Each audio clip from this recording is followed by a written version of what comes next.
Hello friends, a warm welcome to all of you in my YouTube channel Akhilesh education centre. This is Akhilesh Kumar. आप सभी का स्वागत है हमारे YouTube channel Akhilesh education centre पर।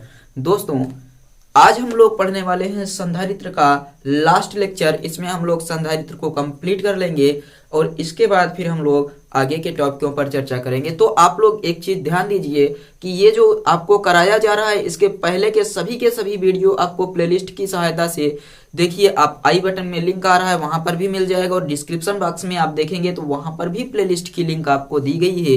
तो आप सब निश्चिंत होकर पूरा का पूरा वीडियो अच्छे से देख सकते हैं और अपने सिलेबस को कंप्लीट कर सकते हैं, शीघ्र अतिशीघ्र कंप्लीट कर सकते हैं, क्योंकि परीक्षा आपकी नजदीक है। तो चलिए हम लोग स्टार्ट करते हैं अपने टॉपिक को। और आज का जो टॉपिक है वो आपका है आवेशित समांतर प्लेट संधारित्र की प्लेटों के बीच वैद्युत क्षेत्र। तो अच्छा सा टॉपिक है, पूछा जाता है, याद रखिएगा और उसे ध्यान में रखते हुए हम लोग तैयार करेंगे। तो चलिए मानेंगे हम इसमें कुछ। सबसे पहले मान लेते हैं कि माना एक संधारित्र है जो एक्स और वाई प्लेटों से मिलकर बना है। माना कोई संधारित्र है जो एक्स और वाई प्लेटों से मिलकर बना है, और आप इसे, बेहतर ये होगा कि आप इसे नाम दें कि माना एक आवेशित संधारित्र है जो एक्स और वाई प्लेटों से मिलकर बना है। प्रत्येक प्लेट का क्षेत्रफल ए तथा क्षेत्रफलीय आवेश घनत्व सिग्मा है। ये आपको बताना है। एक्स और वाई प्लेटों से मिलकर बना है जिसमें प्रत्येक प्लेट का क्षेत्रफल ए है तथा क्षेत्रफलीय आवेश घनत्व सिग्मा है, और दोनों प्लेटों के जो बीच की दूरी है वो क्या है, तो ये वो है डी। और इसके बीच का वैद्युत क्षेत्र यदि आपसे बात की जाए तो आप बताएंगे कि इसके बीच जो वैद्युत क्षेत्र कार्य कर रहा है वो कितना है, कैपिटल ई है। तो वैद्युत क्षेत्र का नाम आप दे देंगे कैपिटल ई। क्या क्या बताना है, ध्यान दीजिए। माना कोई आवेशित संधारित्र एक्स और वाई प्लेटों से मिलकर बना है, एक्स और वाई प्लेटों से मिलकर बना है जिसमें प्रत्येक प्लेट का क्षेत्रफल ए तथा क्षेत्रफलीय आवेश घनत्व सिग्मा है, और दोनों प्लेटों के बीच की दूरी डी है। इतना आपको मानकर चलना है। इसके बाद हम यहाँ इसके पॉइंट के बारे में लिखें तो इतना लिखने के बाद आप सबसे पहले ये बताएंगे कि समांतर प्लेट संधारित्र की धारिता, समांतर प्लेट संधारित्र की धारिता, तो समांतर प्लेट संधारित्र की धारिता कितनी होती है आप बता सकते हैं। तो आपको बताया गया था C बराबर के ए एप्सिलॉन नॉट अपान डी।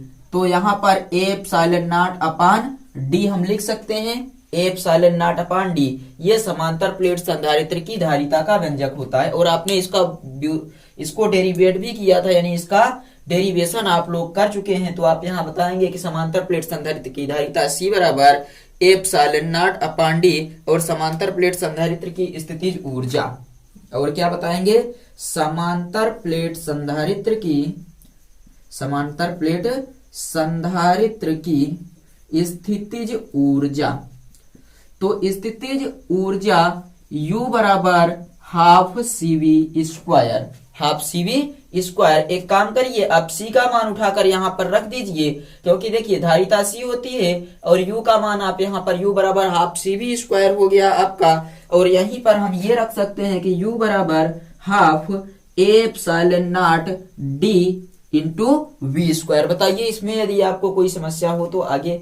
अब आप यहाँ इस चीज को समझ चुके हैं कि समांतर प्लेट संधारित्र की स्थितिज ऊर्जा U बराबर हाफ CV स्क्वायर, और यहाँ से हमने C का मान रख दिया तो half epsilon naught upon DV square हो गया। अब यदि समांतर प्लेट संधारित्र के बीच, यहाँ पर यदि समांतर प्लेट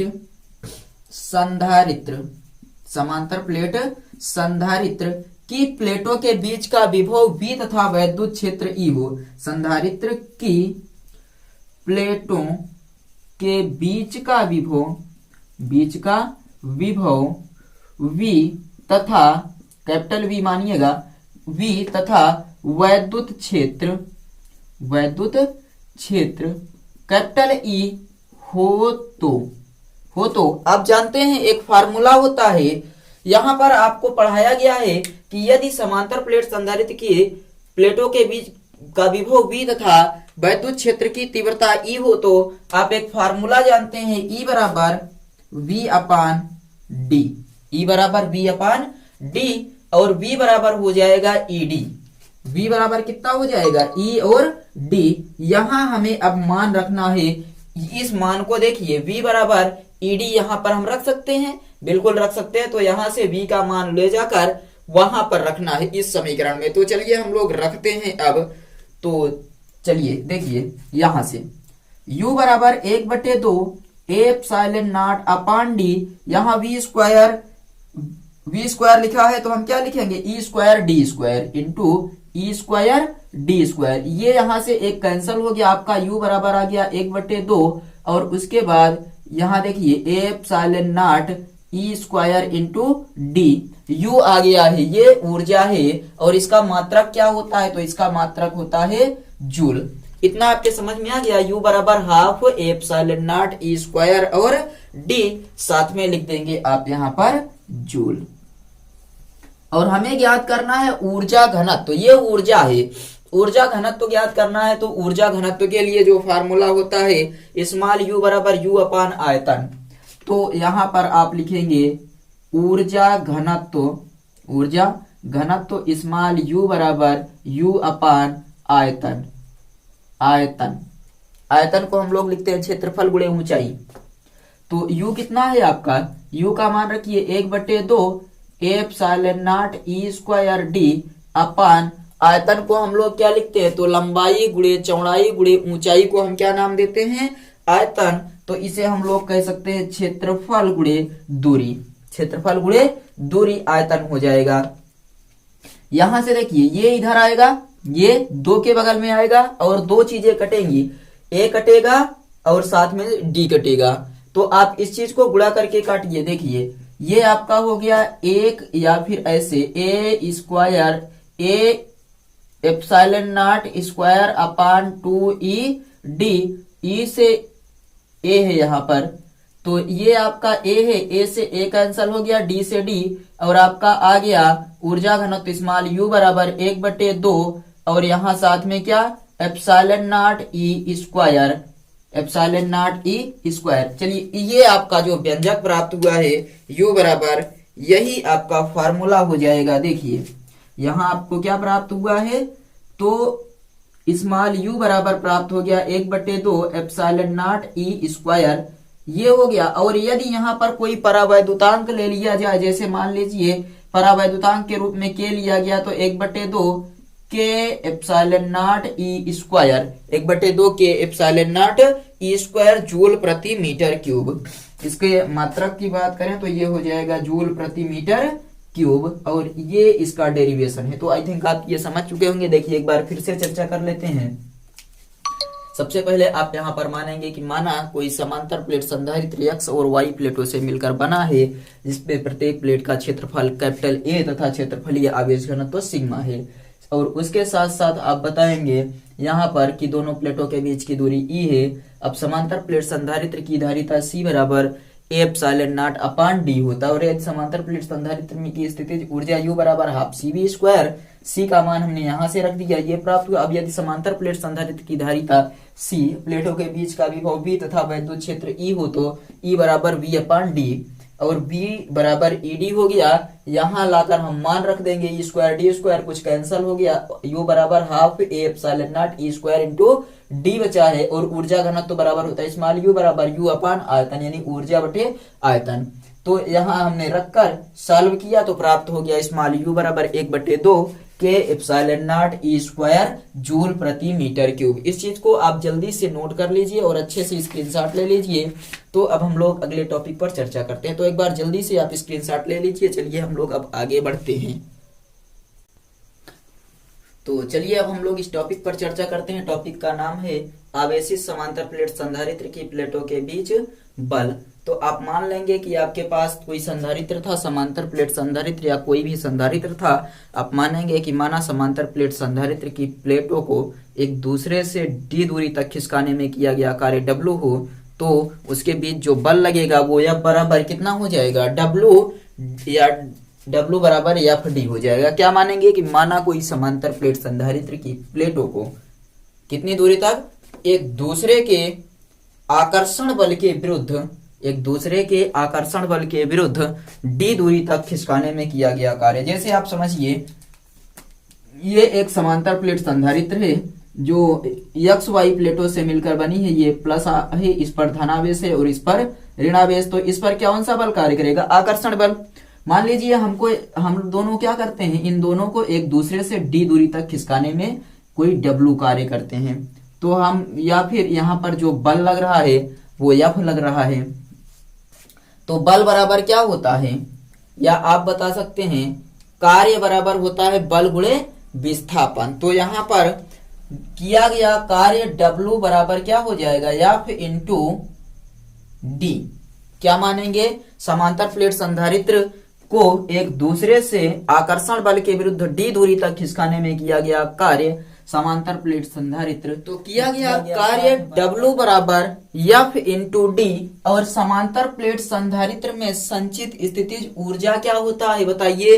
तो यहाँ समांतर प्लेट संधारित्र की संचित ऊर्जा, यहाँ आप लिखेंगे समांतर प्लेट संधारित्र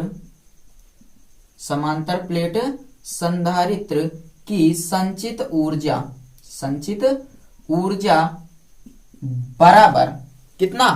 U बराबर आप मान लीजिए हाफ CV स्क्वायर। चूंकि C बराबर एप्सिलॉन नॉट अपान डी। समांतर प्लेट संधारित्र के लिए आप क्या मानेंगे? एप्सिलॉन नॉट अपान डी। एवं V बराबर आपने क्या निकाला था? ED। या E बराबर आपने ये निकाला था कि E बराबर V अपान डी, ऐसे आपने निकाला था। तो यहां से आपका V बराबर क्या आ गया बताइए? तो यहां से हो जाएगा V बराबर ED। V बराबर ED हो गया। इन दोनों मानों को हम लोग यहां पर रखते हैं। तो U बराबर आपका बनेगा, U बराबर कितना बनेगा? 1/2 C के स्थान पर एप्सिलॉन नॉट अपान डी। V स्क्वायर है तो ये हो जाएगा E square D square. E square D square. देखिए D से D कैंसिल हो गया। U बराबर बचा 1/2 epsilon naught E square D। 1/2 epsilon naught E square D। इस चीज को मानिए समीकरण नंबर 1 और इसको मानिए समीकरण नंबर 2। देखिए किया गया कार्य व्यय हुई ऊर्जा दोनों क्या होते हैं? आपस में बराबर। तो U बराबर W, दोनों आपस में बराबर हैं। तो समीकरण 1 व समीकरण 2 से दोनों बराबर हैं। तो क्या करेंगे? देखिए FD बराबर हम लोग लिख सकते हैं, FD बराबर 1/2 epsilon naught E square D। हमें ज्ञात क्या करना है? प्लेटों के बीच बल ज्ञात करना है। तो F बराबर हो जाएगा 1/2 epsilon naught E square D अपान ये D से D कैंसल और F बराबर आ जाएगा 1/2 एप्सिलॉन नॉट E स्क्वायर। और इसका मात्रक क्या हो जाएगा? तो इसका मात्रक हो जाएगा न्यूटन। तो आई थिंक आप समझ चुके होंगे F बराबर 1/2 epsilon naught E square. Newton कैसे आ गया? एक बार फिर से समझिए। आपने क्या किया? कोई समांतर प्लेट संधारित्र है जिसको आप इसके आकर्षण बल के विरुद्ध डी दूरी तक खिसकाने में कार्य कितना करते हैं? तो कार्य किए FD बल गुणे विस्थापन। और समांतर प्लेट संधारित्र में संचित ऊर्जा U बराबर हाफ CV स्क्वायर। C का मान आपको पता है, E का मान, V का मान आपको पता है। दोनों को आप रख कर हल किए। उसके बाद समीकरण 1 व 2 से यहाँ पर बराबर कर दिए। तो F का मान आपको पता चल गया कि 1/2 epsilon naught E square joule होता। अब संधारित्र के यहाँ पर न्यूटन हो जाएगा, इसका मतलब जूल नहीं होगा। संधारित्र के उपयोग देखिए, उपयोग कहाँ कर किया जाता है? तो संधारित्र का उपयोग संधारित्र के उपयोग कहाँ पर किए जाते हैं? तो इसके उपयोग जो हैं वो सबसे पहले तो आपको बताया गया कि आवेशों को संचित करने के लिए किया जाता है। तो इसका उपयोग आवेशों को संचित करने के लिए, नंबर 1 में आवेश संचित के लिए इसका उपयोग किया जाता है। आवेश को संचित करने के लिए किसका उपयोग किया जाता है? संधारित्र का। और दूसरा पॉइंट ये होता है ऊर्जा को संचित करने के लिए इसका उपयोग किया जाता है। ऊर्जा को संचित करने के लिए इसका उपयोग किया जाता है। तीसरा पॉइंट, आप आवेश को संचित करने के लिए संधारित्र का उपयोग, ऊर्जा को संचित करने के लिए संधारित्र का उपयोग और इलेक्ट्रॉनिक परिपथों में इसका उपयोग किया जाता है। तो आप बताएंगे इसका उपयोग इलेक्ट्रॉनिक परिपथों में भी किया जाता है। इलेक्ट्रॉनिक परिपथों में भी किया जाता है। तो ये सब है, और इसका उपयोग वैद्युत उपकरणों में आप बता सकते हैं चौथे पॉइंट में कि इसका उपयोग वैद्युत उपकरणों में भी किया जाता है। तो ये हैं संधारित्र के बारे में सभी पॉइंट, और यहाँ से आपका चैप्टर क्लोज होता है। अब जो भी आपका जो कुछ बचता है आप अच्छे से तैयार करेंगे, कोई भी टॉपिक छोड़ा नहीं गया है आपके न्यू सिलेबस के अकॉर्डिंग, तो आप लोग इस चीज को अच्छे से तैयार करिए। और चलिए अब हम लोग मिलेंगे अगले वीडियो में, और इसके आगे देखेंगे कि हमें अब क्या पढ़ाना है, क्योंकि फर्स्ट में लगभग हम आधी बुक कंप्लीट कर चुके हैं। पहले आपको 5वें चैप्टर से पढ़ाया गया था 8वें चैप्टर तक, और उसके बाद फिर ये पहले से लेकर चौथे तक कंप्लीट कर दिया गया। अब हम लोग आगे मिलेंगे तो देखेंगे जो 9वां चैप्टर है अपना। तो तब तक आप लोग अच्छे से पढ़ते रहिए, तैयार करते रहिए। चलिए हम लोग मिलते हैं अगले वीडियो में, तब तक के लिए जय हिंद।